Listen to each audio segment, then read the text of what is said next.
సామెతల గ్రంథం 4వ అధ్యాయం 21వ వచనం. నీ కన్నుల ఎదుట నుండి వాటిని తొలగిపోనీయకుము, నీ హృదయమందు వాటిని భద్రము చేసుకొనుము. మోసగించడం అనేది ఒక ఆయుధం. ఈ మోసగించేటటువంటి మనస్తత్వం ఉన్నోళ్ళకి, మోసగించేటటువంటి మైండ్ ఉన్న వాళ్ళకి దాదాపు ఎక్కువ శాతం మందికి పెట్టుబడితే అవసరం లేదు.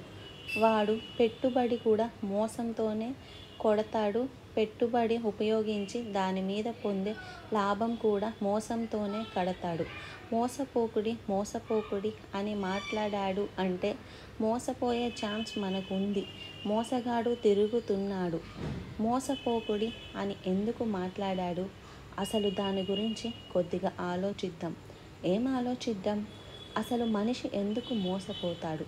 ఏ కారణాన్ని బట్టి వీడు మోసనానికి గురవుతాడు అంటే 3 కారణాలు ఉంటాయి. ఇంకా చాలా కారణాలు ఉండొచ్చు.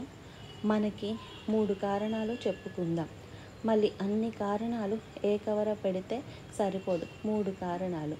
మొట్టమొదటిది, ఒక వ్యక్తి అజ్ఞానాన్ని బట్టి లేదా అమాయకత్వాన్ని బట్టి మోసపోతాడు.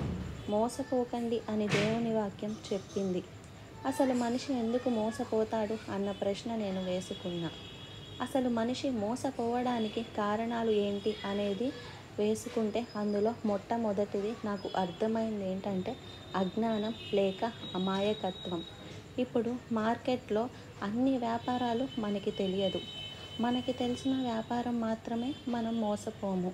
ఇక మిగిలిన వ్యాపారాలు మనకి తెలియదు కనుక ఆడే చెప్తే అది వింటాం, ఎంత అడిగితే అంత ఇచ్చి మోసపోతాం.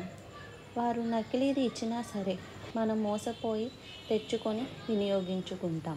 లోకంలో ఉన్న సబ్జెక్టులన్నీ మనకి తెలియాలని రూల్ ఏం లేదుగా.